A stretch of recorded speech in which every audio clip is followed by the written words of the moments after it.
So we should be clear in what we want. Do we know what we want? Because if we want spiritual liberation and we have to migrate from one place to another, are we willing to let go of what we have to achieve something better? Or are we so attached to what we have that we are afraid of letting go of something to achieve something better? When we practice Buddhism and we are taught of no self, altruism, it is difficult sometimes to practice because in altruism, we have to let go of ourselves, right? We have to let go of our ego. And it is very fearful to let go of our ego because we identify with our ego. So to let go of something that we're familiar with is very scary. And so we cannot make advancement. I'm not saying we should be daredevils and just make a jump without understanding. We should take it step by step, advancing towards spiritual liberation. So with the right understanding of Buddhism, it will help us to minimize our internal conflicts. Otherwise, we'll be torn mentally, spiritually. Just like when we have problems in life and we try to seek solace, peacefulness, joy in religious study, that's what's happening to us is we're trying to avoid life and trying to find happiness in religious study. And there will be conflict because life is pulling us in one direction, but we're pulling ourselves in another direction. Therefore, this integration will result in mental and spiritual conflict. The internal conflict here means this integration of energies. Our mental energies, our spiritual energies are being pulled in different directions, and that's why we are disintegrated. We don't know what to do, right? We want to live our lives, but yet we also want spiritual liberation, but we're not very committed to spiritual liberation. And when we walk back to life, we feel the pressure that we don't like, and we run back to our religious studies, but then we cannot commit very well because we don't understand the principles thoroughly enough to be decisive about our directions.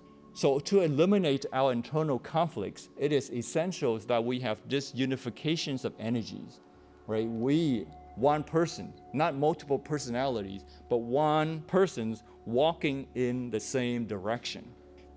So integration of energies of one's life will lead to unshakable position. So in order to integrate our life, we want something to hold on to. We want something solid, something that's unshakable, rock of the Dharma. We want to have a foundation to depend on. And one of the things that we can do is to withdraw ourselves as much as we can from profane activities. Of course, this is not to say that we should ignore life, but we should find a balance between our secular life and religious study. And how do we find that balance? It depends on where you are in your religious study. You want to make sure that you are prepared. Just like planting a tree, you don't want to start planting when the soil is all dry and rocky, because no matter how much water you put in, how much care you put in, it's not going to grow, and it may not produce fruits because the ground is not suitable. So you want to prepare the ground, make sure that's fertile, and then when you sow the seed, it is very easy for it to grow. So it helps to lay that foundation and not just to jump right into religious study and hope that you find peace and find spiritual liberation. So one is to slowly transition from the secular life to a spiritual life without sacrificing your secular life.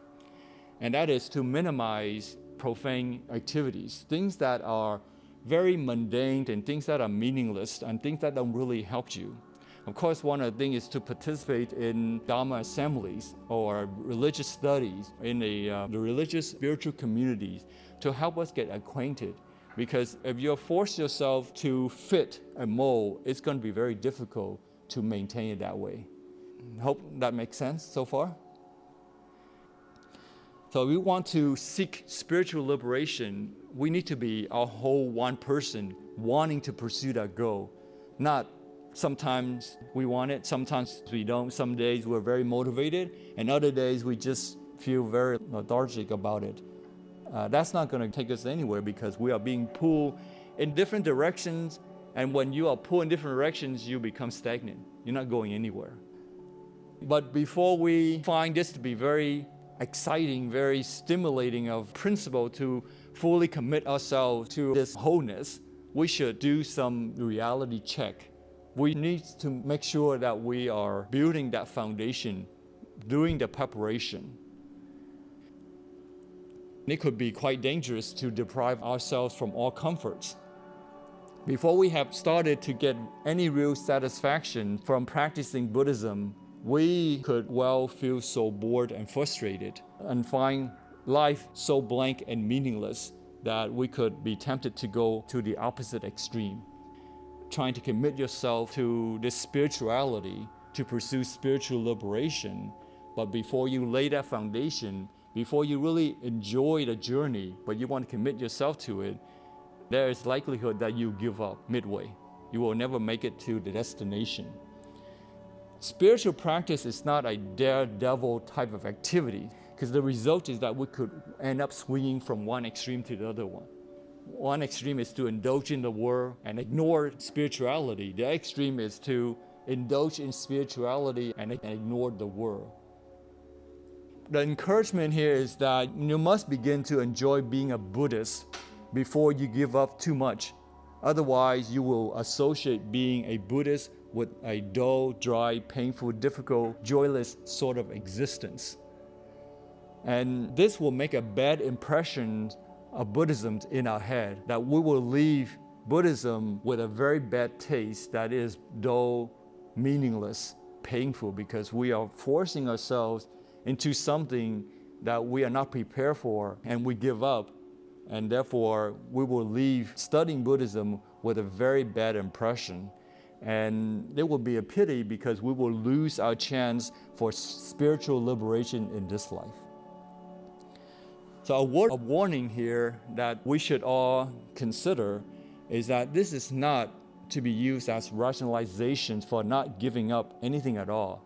It doesn't mean that we should indulge and expect things to be fine, but we should be serious and earnest about ourselves, of our pursuit. Do we really want it? Do we know who we are? Do we know what we want? It might be best to give up a few things and make things really uncomfortable for yourselves, and that may force the issues.